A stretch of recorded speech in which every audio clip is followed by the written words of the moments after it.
The one conversation that I'm hearing with every leader I'm talking to here in NATO is how the American president is or isn't doing. You are, of course, very aware of the debates of Biden's ability to continue to lead, to continue to stand as president. Anything you can say to me about, to the extent that you and your government have had contact with him directly, do you see him as being able to fully fulfill the roles of American executive right now? We had a summit here in Washington.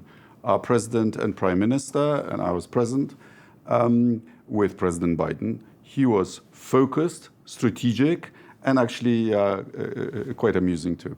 So Sikorski says Biden does not need to step down.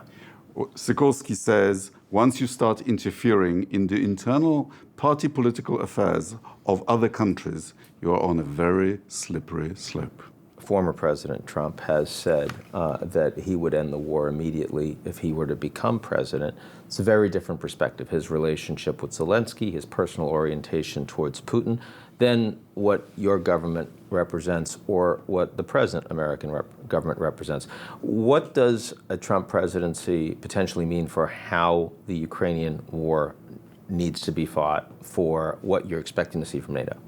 Well, first of all, Poland, of course, wants to have the best possible relations with the US, whoever is your president, goes without saying. And actually, our president keeps in touch with candidate Trump.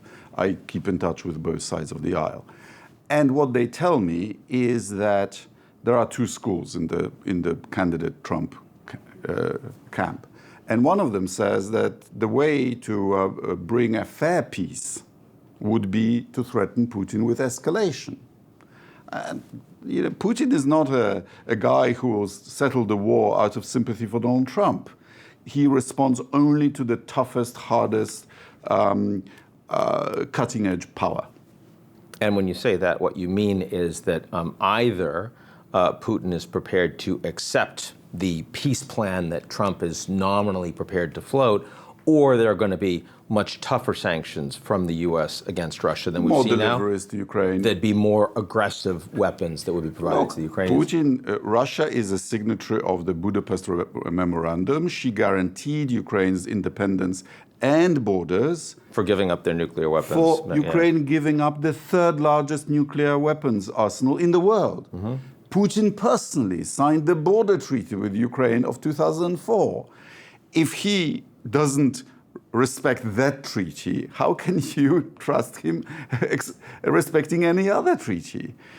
The stablest way to settle this war is for Russia to move back beyond the international border. But what I hear you saying is you think it is wholly plausible that if Trump were to become president, which is certainly something that you have to plan for, that actually U.S. policy on Russia-Ukraine could be very favorable and workable for the Ukrainians. Who am I to know this? These are internal deliberations inside your one camp of your politics.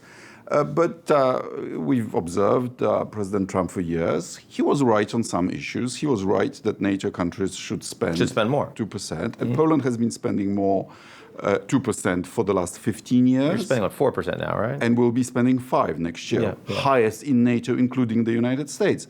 And we understand that President Trump appreciates that.